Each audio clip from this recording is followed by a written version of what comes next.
Come one, come all. The Magic are selling their entire roster for 2 bags of Doritos and a basketball.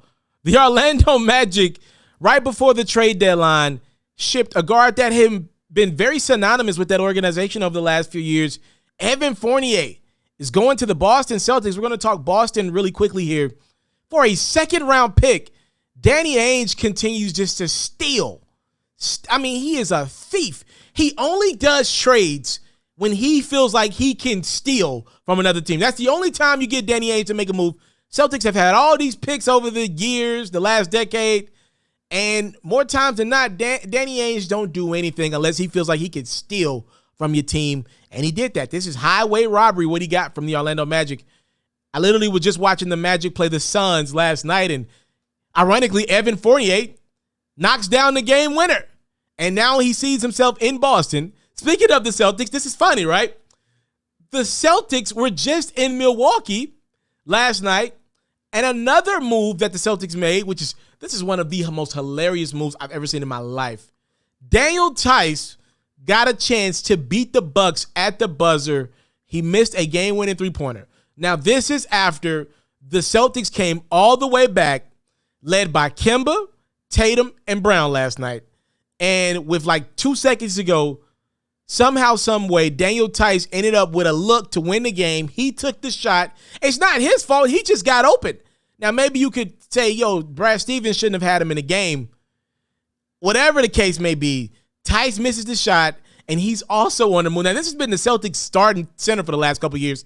Theis is on the move. He was traded to the Chicago Bulls for Mo Wagner. I've never seen anything like that. You miss a game with a shot, you're out of here. The next day, the Bulls are making room to bring in Nikola Vucevic, which we'll talk about how the Orlando Magic just continue to sell their entire roster. And if you're good, you got to get traded in Orlando. We'll talk about that more in a second, or in another video, excuse me.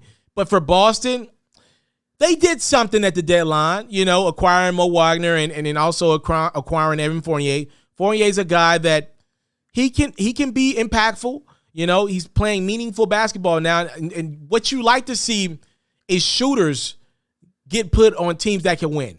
Oftentimes, if a shooter can knock down shots on a bad team, they often perform well on good teams. So I'm assuming Fournier to be an impactful piece. He's another guy like, if Kemba were to go down or Marcus Smart were to go down, okay, now you got a guard that you can kind of put in and replace with them. Not a point guard, but Tatum and Brown, they do their thing on the ball anyways. The Celtics shooting kind of went left in that series against Miami in a couple of those games. So now you got a guy who he can make a shot. He definitely has no problems making shots. You allow Jaylen Brown and Tatum a little more space so the lane can't get clogged.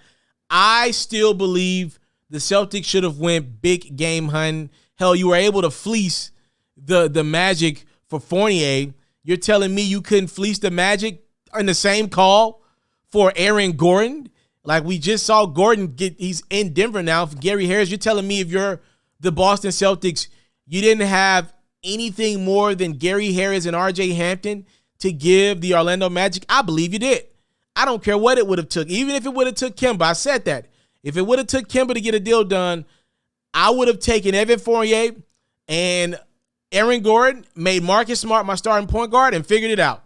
The Celtics need an athletic big that can move on pick and rolls on defense and offense.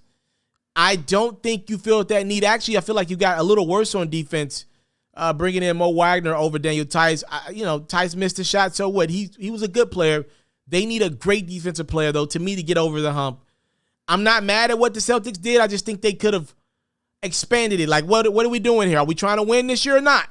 How many years does Brad Stevens get at this thing to just, constantly coach, try his luck with Tatum and Brown? They clearly need a big to address their needs down low. As Tatum and Brown grow and figure it out on defense, they need a big.